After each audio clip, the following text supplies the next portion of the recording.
In your universe, Rin's nightly routine and elven eyes allowed her to notice the renewed glow of the gaunt light. The actions set into motion by this event would lead to a party of heroes disrupting the plans of an enterprising Mitflit named Boss Skrawng.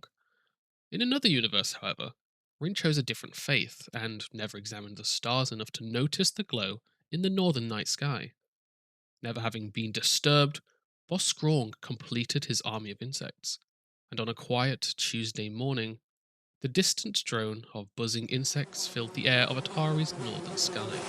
Hello there, Skull here. We have had a couple of missing players this week.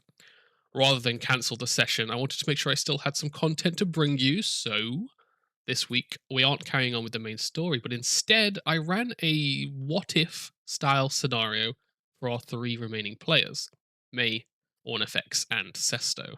This session was a pretty simple one shot revolving around what would have happened if Rin had never sent the party up to the Gauntlet, and how it would have changed Boss Skrawng's story. I had to write and prepare this entire thing in about 3 hours after work, so it's not as fleshed out or as dramatic as it could have been. However, it still was a lot of fun, and I think I implemented some really interesting encounters. I've uploaded the resources and written a guide of how to run this one shot to my website, so if you enjoy this session and want to run it or expand on it for your own group, you can find everything you need there. There's a link in the description. So, without further ado, I present you with What If the Party Had Never Interrupted? Boss Skrawng. This story takes place 3 months after our heroes had cleared out the Otari fishery. Without a follow up quest from Rin, the adventurers had been forced to split off from one another and take the odd job of little consequence. They have, nevertheless, become stronger over time. Rock had long since returned to the city of Absalom, and without the importance of a mighty quest, Milo had finally given in to his father's wishes and given up the adventuring life. As such, they are both absent in this tale. On this particular morning, the town was abuzz with activity. Since dawn, the fog fen had been noisy with a distant, incessant buzzing sound, and the townsfolk were out in force, nervously complaining about the event. May, Sesto, and Ornifex had also ventured out to see what the fuss was about, but as they conversed with the neighbours at their various points in town, a scream echoed out across Otari. Glancing up, they saw the sunny, sea-sprayed air grow dim as giant flies breached the top of the northern cliffs. Each one seemed to be carrying something in its grasp, and moments later, they released them. Giant insects rained from the heavens across Atari. Giant maggots and centipedes slammed into the ground all around. The townsfolk screamed and huddled together for safety. As the insects swarmed, each of our heroes positioned themselves to protect those nearby. I allowed our heroes to begin at level 3, both because nobody likes going down in level, but also because this one shot was an inconsequential chance to try out their new feats and spells. Sam actually brought up how nice it was to get this chance to learn his level 3 additions after the session. For this encounter, I thought it would be really interesting to begin with our party split up. Each found themselves alone, protecting the defenseless commoners from the giant insects. Initially, it was going to be just the heroes against some bugs. However, with the importance of teamwork in Pathfinder, I retracted this idea and gave each hero one guard to back them up. This also allowed me to increase the number of insects, which in turn increased the drama of this raid. The session began at the moment of engagement, and we rolled initiative. A group of townsfolk were cowering outside the Dawnflower Library. Ornifex and a guard stood in the large doorway, protecting those within. A giant centipede scuttled straight for Ornifex and nipped at her twice with its mandibles. Ornifex dodged both attacks. The guard next to Ornifex lashed out in response and crushed the insect in a single swing of his club. He then pulled out his crossbow. A maggot by the library shuffled forwards, however, their slow speed meant it took its full turn to get within striking range. Meanwhile, to the north of Atari, May and a guard found themselves stood at the entrance to an alleyway, with a group of terrified commoners huddled behind them. May invoked the flames of her stoked flame stance and bravely rushed the insect horde. She attempted to strike the maggot with a flurry of blows, but the creature brushed off the attack. Meanwhile, in the marketplace, Sesto's job as the market protector had suddenly become a lot more dramatic. A centipede at his location charged a nearby guard and bit into them. Centipede venom pulsed through his body. Back at the church, Ornifex blasted the maggot with a divine lance and injured the insect, but did not kill it. She tried to follow up the attack with a peck, but the maggot's thick hide proved too hard to penetrate. The guard with May pulled out his crossbow, loaded it, and sunk a bolt deep into the maggot with a critical hit. The guard by Sesto smashed his club into the centipede, killing it instantly. He then rushed to one of the maggots. My god, these guards are kind of bamps, aren't they? They're not supposed to be. I mean, Sesto, they're guards. They're just doing their job well. yeah, Right? they're I efficient think these guards. guys are the main characters. Sesto sent Tiny to engage the maggot as he pushed forwards. Sesto blasted both maggots with an electric arc, sparking electricity between them. One of the maggots writhed towards the dangerous gnome. It bit him and crunched through his flesh. The secondary maggot at the Dawnflower Library followed its ally towards the door, using all of its actions to shuffle forward as fast as it can. A maggot engaged with May, crunching onto her arm and critically hitting. It then latched on, grabbing her and gnawing her. It was nice to see a maggot get off a full combo. The nearby centipede rushed for the guard. It bit into him, poisoning the man, and a critical failure meant he went directly to stage 2. Dangerous. The injured maggot crunched on the grappled May, also critting and munching through her health.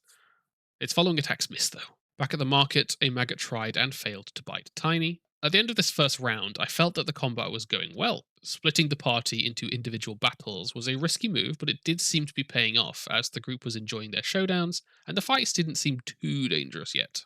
Back at the library, the guard swapped back to his club and smacked the maggot as best he could, but the insect lived. The maggot immediately bit back, chewing into his arm.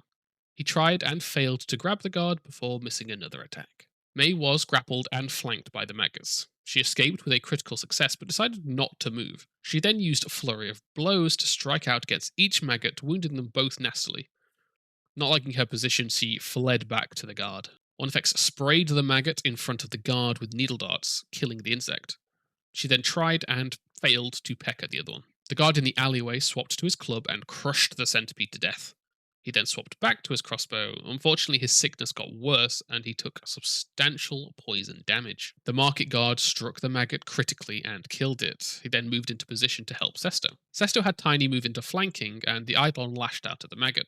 Sesto used Gouging Claw at the same time, but missed. The maggot tried to retaliate against Tiny, biting into the wolf. It failed to grab Tiny and then missed its final attack. The last living insect by the church tried to bite Ornifex, but all of its attempts failed. One of the maggots in the alleyway used all its speed to chase May, catching up but being unable to do anything else. The other maggot at that location crawled over to May but missed its following attack. The guard with Ornifex struck at the maggot and then shoved it away while retreating into the library. May, looking pretty hurt and needing to end things, used Flurry to strike each maggot. 2 crits left both maggots dead and splattered. With this, May was the first one to clear her encounter. There was a fun bit of friendly rivalry about who would kill their insects first, which we all enjoyed. Ornvex tried to blast the maggot with a divine lance but was unsuccessful. She then cast guidance on herself, ready for the next round. The guard with May was clumsy from the poison, but luckily all the insects were dead. This gave him time to slowly recover from the poison. The guard in the market finished off the final maggot in the marketplace, bringing peace to a second location. The final living insect crawled over to Ornifex and tried to bite her. It failed all its attacks, though. This allowed the guard to sink a crossbow bolt into the maggot.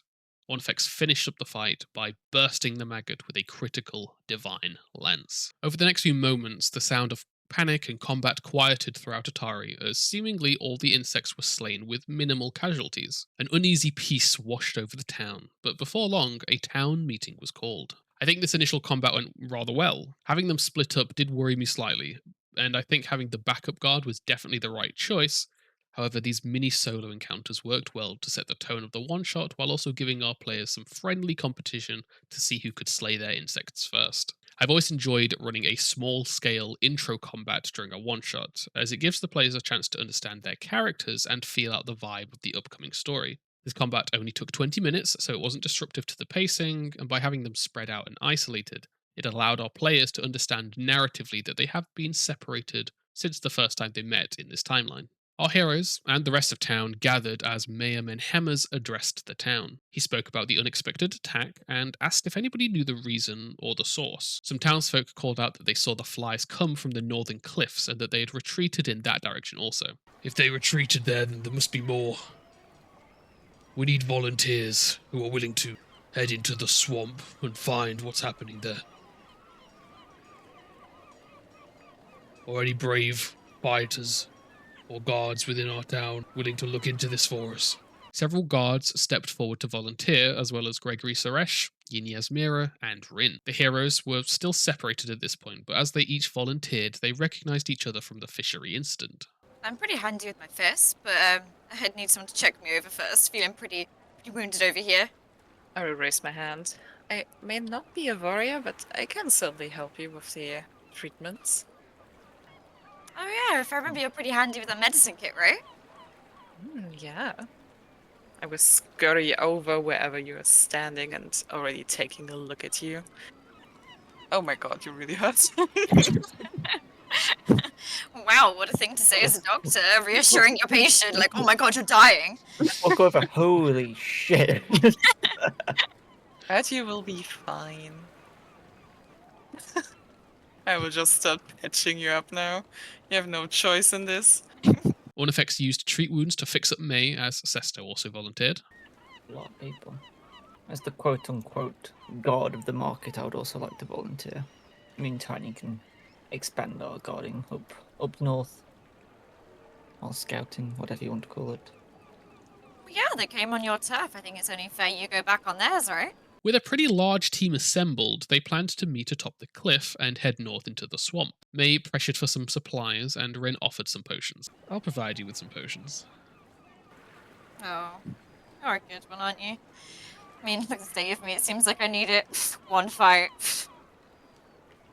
Yes, well, clearly you did a lot of defending to end up in such a terrible state. A lot of defending. I think you mean a failed defending. Look, I mean, he bit my arm off. But if they're biting you, then they're not biting the townsfolk. I mean, am I not one of the townsfolk? When you say they nearly bit my arm off, I'm currently patching that up and like heavenly nodding. See, even Ornifex agrees. I'm mortally wounded. I had provided each hero with some lesser and minor healing potions, but since they wanted more, and this was a simple one-shot, I just agreed. The group met atop the cliff and decided their plan of action. Gregory was the first to put an idea forward. If you're unsure who Gregory is, you'll need to watch our main Abomination Vaults Campaign Diaries. If nobody has any better plans, then I suggest we spread out and start to walk north through the swamp. Keeping an eye out for any danger, see if we can find any signs of these insects or where they came from. Any objections? I think that makes perfect sense. We should be looking up as well, right? Since it came from the skies. Yeah. Yeah. Look up, look down. Check the trees. Check the water. Watch your step. Alright, let's go.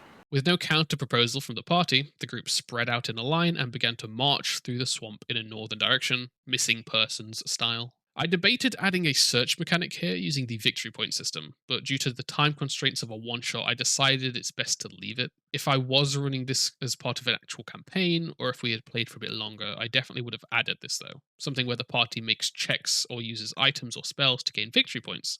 Once they get enough, they locate the enemy. Due to our time limits, though, I moved straight onto them finding an army of insects and mitflits slowly marching south towards our heroes and Otari. The group was deep in the swamp at this point, and gathered back together to form a plan. Now, if you have more time, and your group loves massive battles, you could very easily have the entirety of Otari's army and the entirety of the Mitflit army clash in one large battle. In this situation, I'd probably give each player a handful of soldiers to control, so they aren't just watching you play with yourself and only getting to join in once every 10 minutes.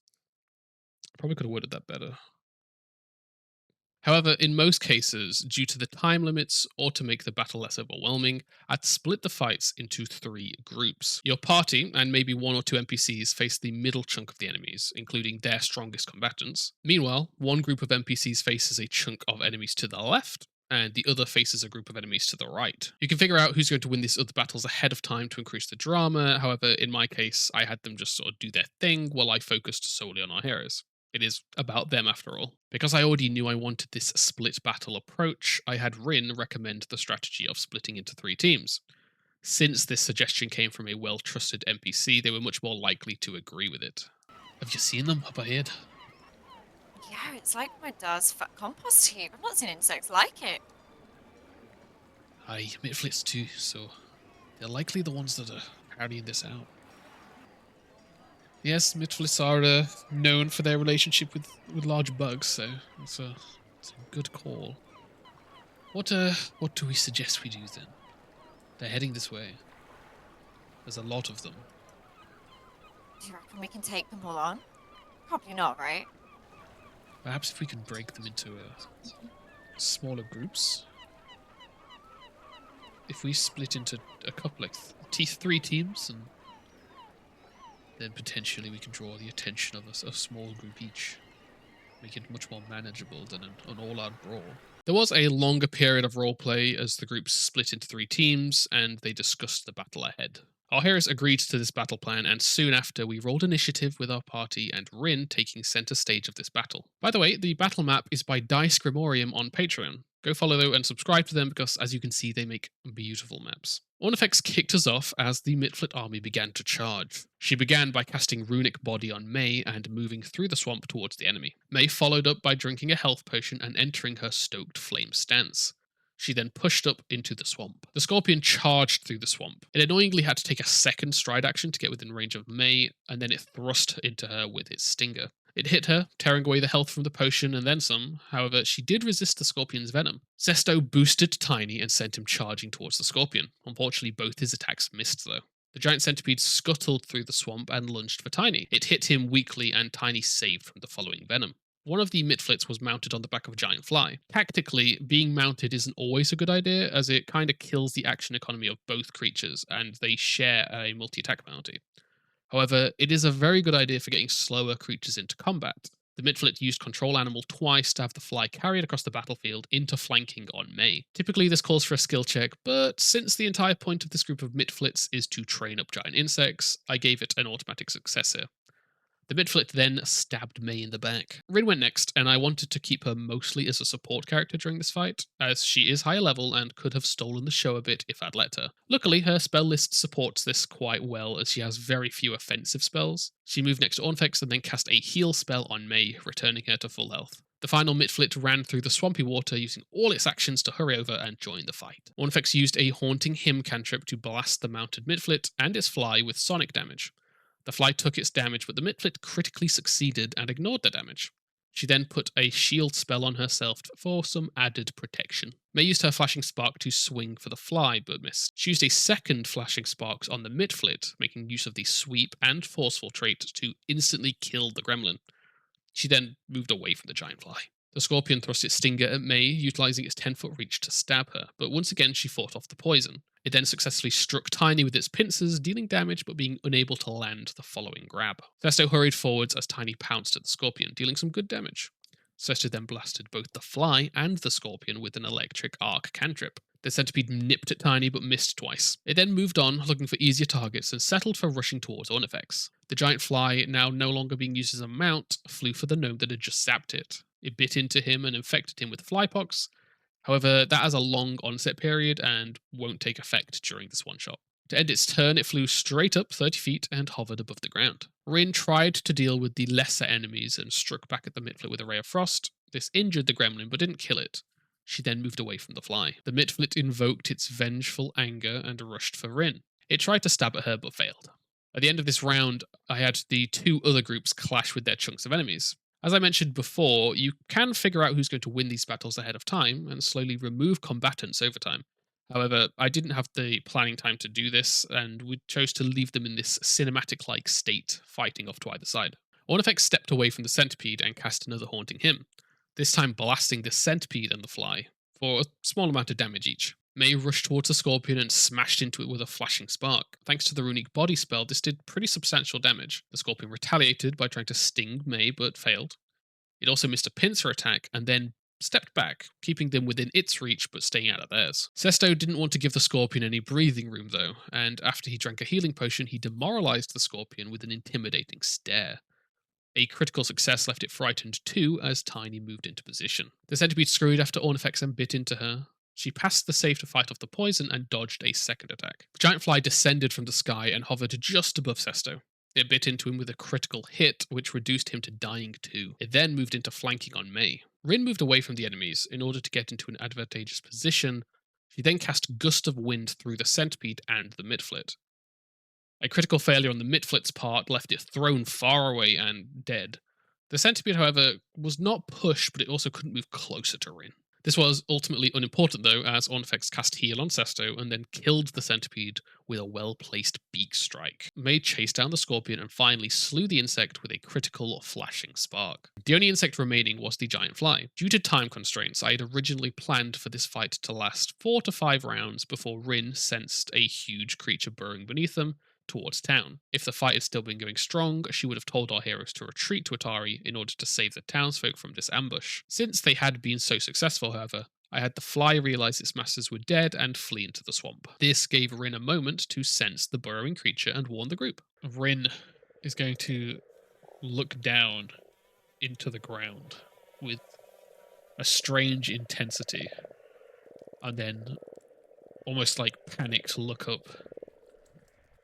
There's something underneath us, heading for town. It's burrowing. You need to get back to town quickly.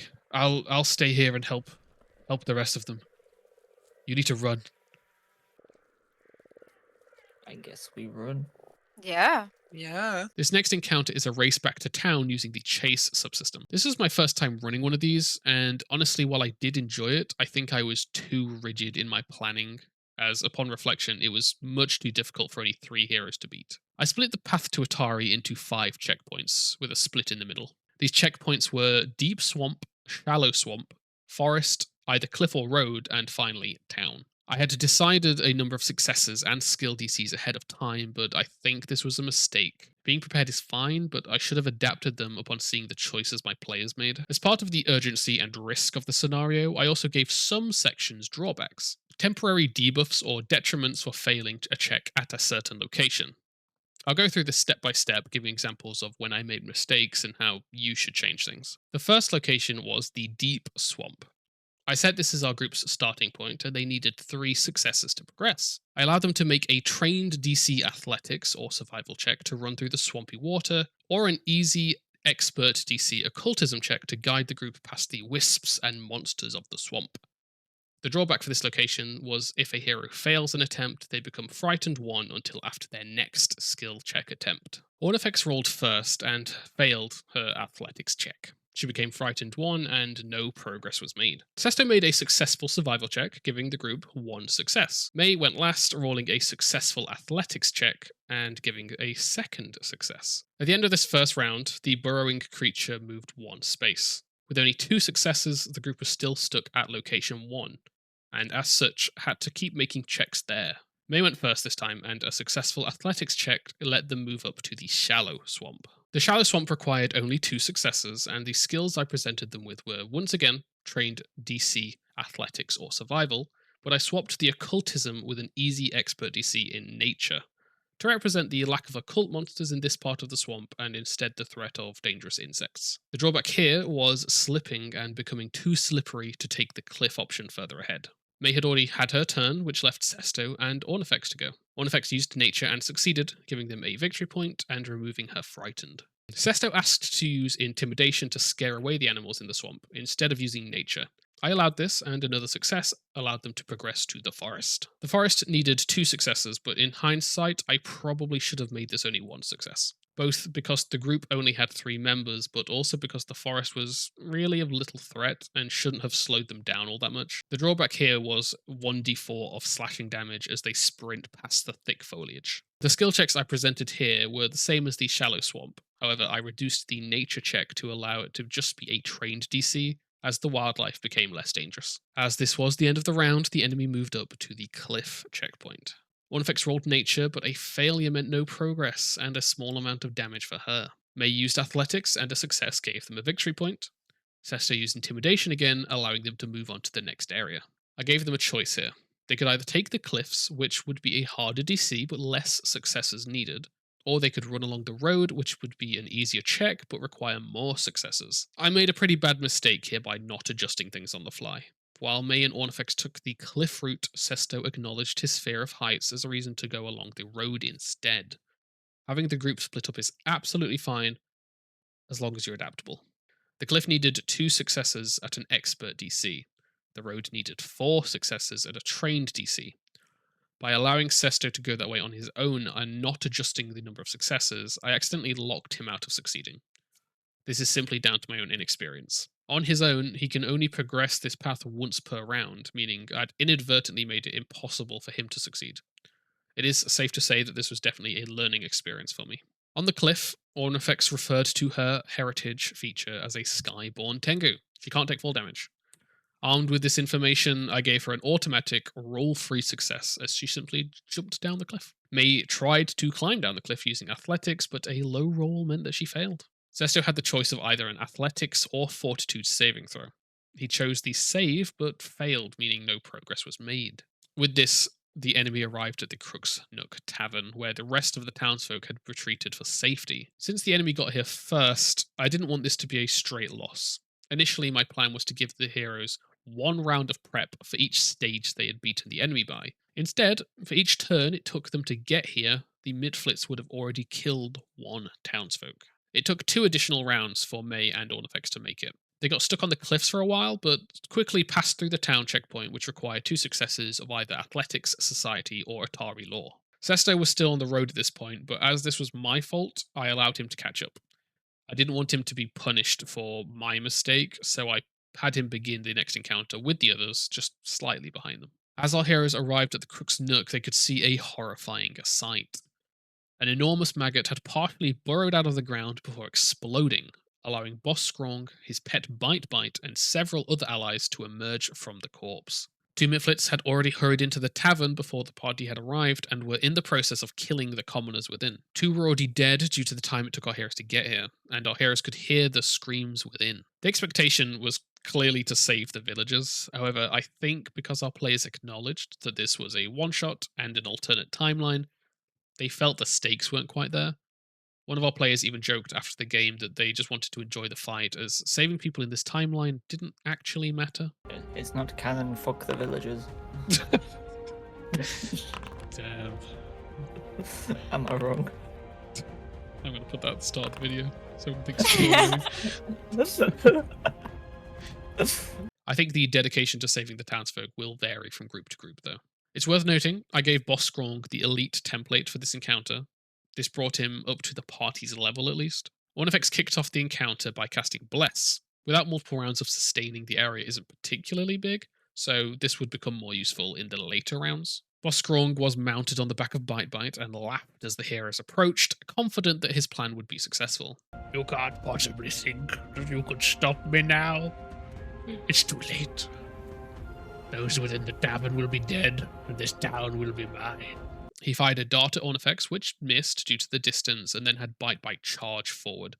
Now at a closer range, he flew a second dart, however, this also missed. Sesto was further up the street, so spent his entire turn catching up to the party. The fly zoomed towards May and nipped at her, however she managed to avoid the incoming attack. In the tavern, the 2 Midflits were cutting their way through the non-combatant commoners. They didn't kill any this round, but they did leave 2 commoners very hurt. May moved up to the window to see how bad things were inside. She entered her stoked flame stance and then assaulted Boss Skrawng. Ornifex sustained her bless to increase its range. She then blasted the giant fly with a divine lance cantrip. Boss Skrawng dismounted from Bite, allowing them both to use their full 3 actions each round. He stabbed May with his trident and then backed up towards the tavern door. Bite went straight for the bright, glowing bird lady and crunched into her.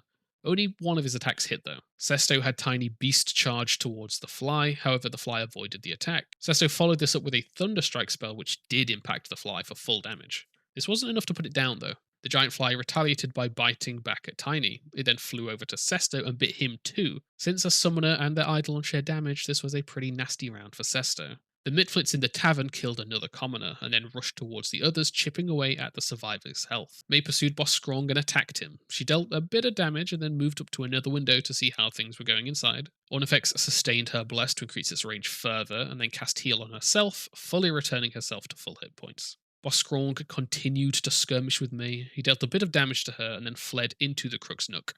I did this partially to get him out of line of sight, but also to draw our heroes into the tavern where they could start saving people. Meanwhile, Bite clawed Ornifex, but was unsuccessful in hitting her. It then chased after its master, ending up stood next to May. Sesto had Tiny Beast charge Bite, and the Eidolon slammed into the insect with a critical hit. This nearly one-shot bite, but not quite. Sesto was annoyed by the giant fly, so used his fire breath spell on it alone. The fly took a small amount of damage, but survived. In response, it bit back at him, and then flew 20 feet into the air where it could avoid most attacks. The midflits in the tavern killed another commoner, before retreating from the incoming May. May entered the tavern and continued to swing at Boss Skrawng. It's too late. They're all going to die before you can save them. Maybe. She then pushed further into the tavern, attempting to stop the midflits within. Ornifex sustained her bless further and cast heal on Sesto, bringing him back to full hit points. Boss Skrawng followed behind May at a distance and peppered her with darts, one of which was a poisoned dart. This infected her with poison damage. He then backed behind the wall for cover. Bite and Tiny continued to rip into each other, however, Bite missed all his attacks, giving Tiny the upper hand. Tiny finally tore Bite asunder, leaving the insect dead. In the same moment, Sesto blasted the fly with an electric arc, sending its corpse tumbling out of the sky. A midflit killed another commoner right before May's eyes. May drank a potion and then chose to go back for Boss Skrawng. She finally managed to put Boss Skrawng down as she flurried him.